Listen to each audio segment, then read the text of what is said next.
This exercise was not just testing your ability to use the type tool, it also required you to design. This isn't a design course per se, but you can never learn too much about things like composition, hierarchy, and balance. So let's take a look at some example work and talk a bit about design. Here are some examples from the Maximum Arena Challenge boards. So I have two examples here. The first one that's playing with a lot of texture. We got all of our text nicely laid out. And then on the second one, we have something similar. Text nice and big up here. Very similar compositions. Those are working nice. But there is a lot of similar mistakes between these two that when you first start working with typography come up a lot. The first thing is getting a little too creative. And by that, I mean trying to imply different things within your type when it doesn't necessarily serve the design that well. What I mean by that is this designer put jump further, and then they kerned out further, or they added out the tracking there so that it's much wider because it's kind of representing the word further. And then fly higher is all compressed to make it look a little bit taller so they could scale it up even bigger. And while I understand that thinking and I can appreciate the thought and the creativity there, it makes all the text a little bit less easy to read. In addition to all of that texture that's going on, that's also making it just a little bit more difficult to read.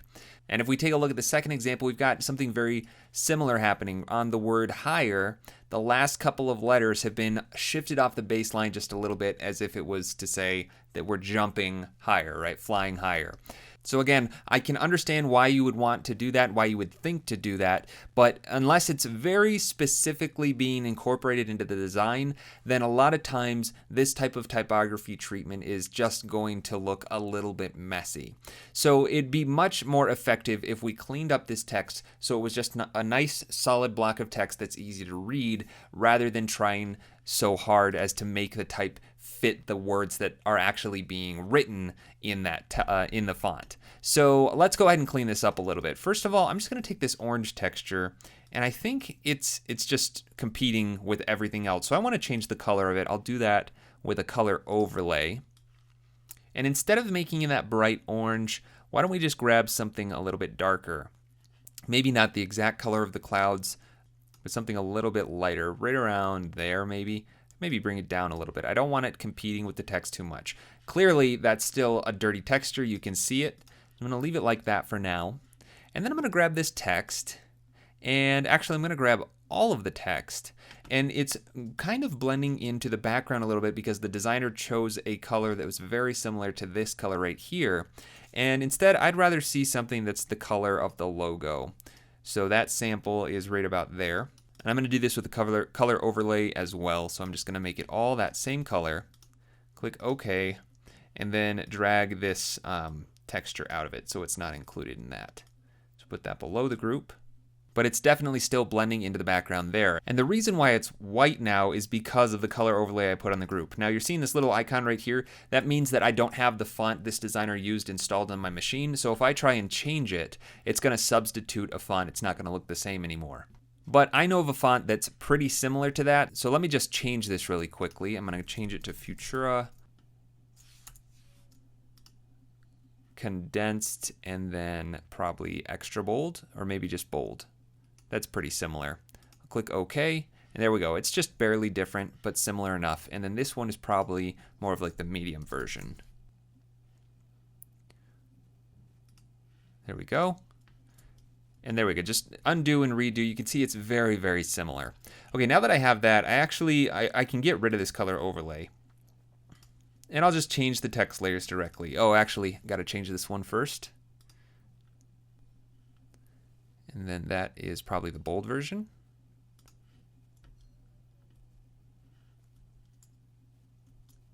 Maybe the extra bold. Yeah, that's pretty close. Then we'll grab this one, Futura.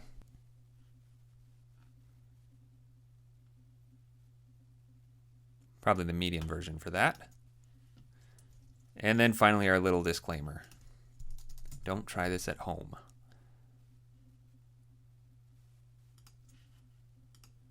Okay, and then change this text color on each one of these layers.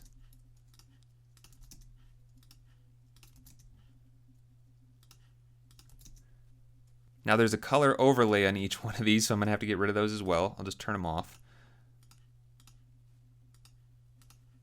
And there we go. Now we've got our white color, or our off-white color. Got the drop shadow, so it's much easier to read. But I'm going to mess with the tracking and the kerning now. I'm going to turn this down to 0, and then maybe just scale it down until it's about the same as the top line of text, but that also needs to be set to 0. And I'll change the kerning to metrics. Make sure that's all nice and lined up. And this is shifted off the baseline for some reason, so I'm going to reset these. And then just make this a nice block of text that's nice and lined up. Don't want to overthink it. Just make it a clean lockup of text.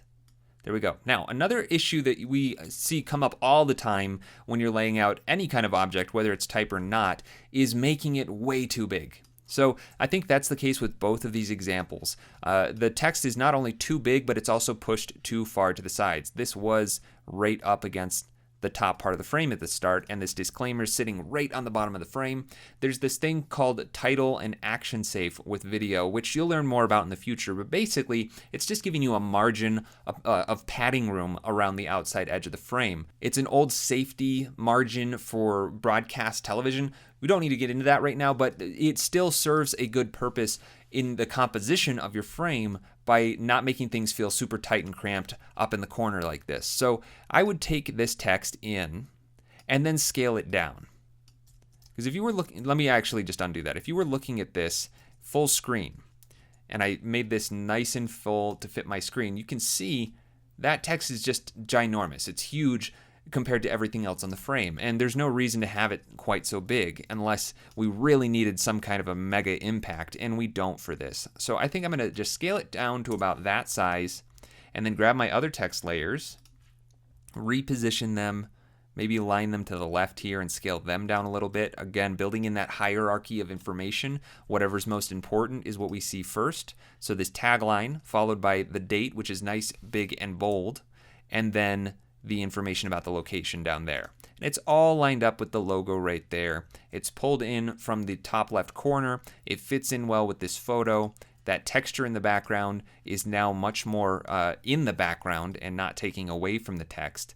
And then I'm just going to grab this disclaimer and bring it up, probably about there, just so it sits off the bottom of the frame. And I think this all feels a lot more balanced now compared to where we started with this. And I would do the exact same kind of thing with this. I would, get rid of the baseline shift, scale it down. The alignment of these elements are great, and the hierarchy is great. I think this is just a little bit bigger than it needs to be. And this one, believe it or not, I might say is just a tad too small. Maybe we make that 20, and just that little bit extra could help it. Otherwise, these are really great compositions. I love the coloring of both of them. They're fitting the background image very well, and I think all of that texture, that gritty, grungy texture, is going along with the brand really well. All right, let's jump over to Illustrator and take a look at some canoodle boards. So I've got 3 different boards here. This first one, board number 2, and board number 3.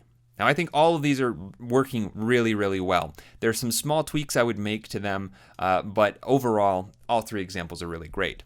I love how the logo got put down in the bottom right corner here. A lot of times you see that with a TV channel. Their network logo is going to go in the bottom corner. The hierarchy of information on this frame is great. We see right away that this is for tomorrow, not today. It is tomorrow's schedule. We've got the times very consistent, laid out on the left side, and then the shows that are corresponding to those times on the right. It's all working really, really well. And this highlight of the new episode of Finkel and Einhorn works great. I see it. I totally instantly recognize that it's different than the other 2. So I know without a doubt I've got a new episode here. One thing that I'm sure this designer had a struggle with was getting all of this text to line up. It looks like they were trying to get it to be all the same width, and while that's respectable, that's a good thing. I'm glad to see that kind of thinking. I'm pretty sure I would much rather see everything be a consistent size. So it looks like this one is the smallest because it's the longest title. So I would just make these 2 the same size as the others, just so there's no confusion with like the hierarchy in the sizing or anything. These are the show titles. This is how they look. These are the the show times. This is how they look. And otherwise, I think this is working great. Not a big deal to me that these aren't lining up on the right side. That's a great example of this board. All right, the second one is a lot of fun. I really like this playful font that this designer chose. I think it fits the brand very well. Again, we've got that hierarchy of information. Tomorrow is the first thing we see, big and bold, so no question about what this schedule is for.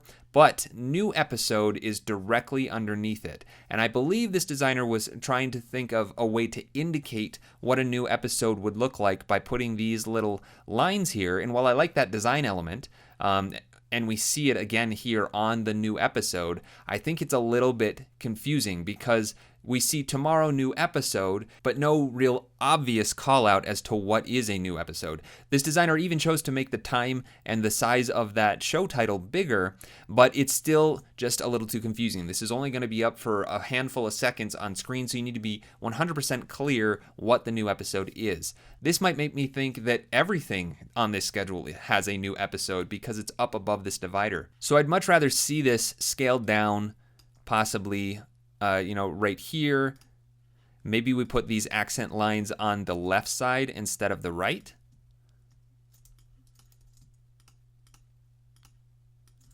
Or they could go over here. Maybe they incorporate up here even. Or down at the bottom. There's a lot of options that you could play around with here, but I don't think that in its current state that call out is working very well. I do like the styling of the times versus the show titles. I think that's working great. And this part of the logo that they adjusted, this designer adjusted, I think is awesome. I love that playful adjustment to the logo. However, it's very risky. Not saying you shouldn't try it, but if that's not part of the channel's branding, then they might be a little bit upset that you added in color where there wasn't any in the brand brief. But like I said, I really like it, and there's no problem with showing that as a version to your creative director or to the client. One last thing that I want to talk about is up here, the kerning in this word. Between the O and the W and maybe the O and the M is very tight. So I would just grab that and kern it out a little bit more. So there's a consistent breathing room between these characters, especially since this is such a big, bold word. You see it right up at the top. You want to make sure that has a consistent, really well spaced out kerning. And I would take a look at all of the text in this document, obviously, but especially with that typeface to make sure it's kerned well. Great job, though. Let's take a look at the last example. This one I absolutely love the way that the designer called out the new episode. They took a part of the brand's name and included that as the indicator for a new episode, and I think that's brilliant. So kudos to this designer for doing that. I think the hierarchy is also great. We've got tomorrow up at the top with this playful type treatment, very fun, fits the channel's brand and attitude, I think. And then we've got these little dividers sectioning off the actual schedule with the shows and the times. The only thing I think it's missing is some more color. It's all very monotone right now. So maybe we take this starburst in the background and it looks like that might be locked. So let me go into my layers and find that object right here, starburst. Don't know why I couldn't select that, but there we go, I've got it. And maybe we just make that red so that stands out, and make sure that the stroke also turns red. There we go. So we've got a new episode. That's a good call out now. Maybe we change the color of the times as well. So I'll grab those and we make those red. Now there's just a little bit of variety there. Even just that little bit, I think, adds some more contrast in the colors and makes this feel like a little bit more poppy. It just pops off the screen a little bit more. One other thing that all three of these designers did was included PM EST for Eastern Time. And while that's a perfectly acceptable way of doing it, and I think all three of these designers did an excellent job at laying those time indicators out, one very simple solution to the requirement of saying that all times are Eastern is by just changing this to get rid of the Eastern time, and then maybe just leaving this at P because that indicates PM. So that's simplified. Drag that down over here, and then just add a little note down at the bottom let me undo there, that says all times Eastern. And I'm going to change that so that it's not small caps. Let me get my character palette. and maybe make it all caps. There we go. And scale it down. And you know what? Why don't we even try putting it inside of maybe brackets, just to give it a little bit of a style. And we could even try and make it italic. Now this particular typeface doesn't look like it has an italic font, so I'm just going to change it to Proxima Nova, and we'll do thin, and then the thin italic. So there we go, just something like this, and we could stick it down here. We could find a nice place for it, but that way you're cutting down on the amount of type that you have to indicate the times, and just cleaning everything up a little bit better. But again, overall, these are all great examples. Now let's jump back into Photoshop and take a look at our coccinelle. I think that's how you say it. This designer made a logo using just the type from this font, and I think they chose some alternates for the start and the end. I think that's excellent. This N might not be the greatest choice because it's separating the N from the E. It looks like a break when this, in reality, if it was written by hand, would be one continuous brush stroke. So maybe this should just be the regular N and then bring that in so it lines up nicely with the E. Just a small difference, but I think that makes it look a little bit more coherent as if it was actually written by hand. But that's a great, really super elegant logo for this chocolate company. I also like the way that this designer modified the text box to be much wider and very cleanly justified this top section of text separately from the bottom line, the last line, only then do we sign our work, coccinelle. Really nothing to complain about in this design. I think the hierarchy of information, the way everything is laid out is great. The only thing that I might change is dropping this down just a few pixels so it looks a little bit more centered within that frame. Otherwise, great job.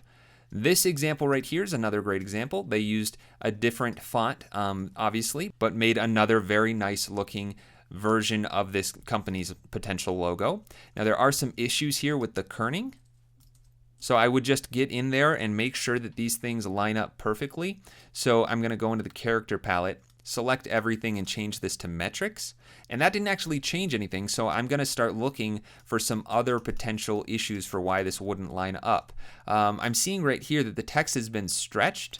It's 97% instead of 100, and so I updated that to 100%. You don't really want to compress your text vertically or horizontally because the type is just not going to work well. It's designed at the scale that it's been designed it, or at least in the proportions it's been designed in, for a reason. So sketching it or stretching it that way is not generally a good idea unless you're being very deliberate with that stretching. Now there are still some issues with the way that this is lining up, where the I is, and there's a little bit of separation between the I and the N, and even this E.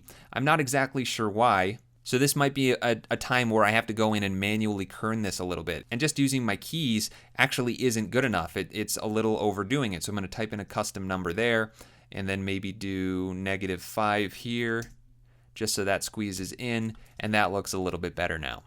Now, that gold foil looks a little saturated to me, and I'm wondering if it's just because the text underneath it was orange. And sure enough, yeah, that is what's going on. So I think I might just turn down the saturation a little bit. Let's get back to our original color. I'll grab the saturation and turn it down so it looks a little bit more like gold. And then maybe bring it not quite so red, something about there. I'll copy that color and put it on this color, or this text layer as well. There we go. And now I think that just looks like a little bit more convincing of a gold foil texture. Again, I like the way that this designer laid out the block of text within the frame. I think that's working well. The little ornaments, very elegant, and this is another great option. Finally, we have this version right here, which is a much different style typeface. This is, I think, a risky move because it is quite a bit more messy, but you never know what the client is going to like, so there's nothing wrong with presenting something like this. Overall, though, I think that the entire block of text, everything on this side in the typography folder, is a little bit too big. I just scale it down maybe 10% or so, something like that, and shift it over, and that fits a little bit more nicely than here. It's taking up more room than it needs to. Then I want to take a look at this typeface right here. I'm sure this designer looked at plenty of fonts and chose this one specifically, but I don't think it's the best bet for this particular brand because it almost has kind of like a Celtic feel to it. It kind of reminds me of Lord of the Rings with the style of this K here and just the way that it's been written. And I don't think that's the vibe that this chocolate company would necessarily go for. So I would just change this to something a little bit more straightforward, a regular serifed font like we see in these other two options. And that's something that's just going to come with experience, getting a feel for what typefaces and styles of typefaces fit different types of projects. Otherwise, though, this designer did a really excellent job of the layout of this board. And that is it for episode 3. We're coming up on the home stretch of Photoshop and Illustrator Unleashed, so make sure you're pushing yourself as hard as you can. The more you put into this class, the more you'll get out of it. See you next time.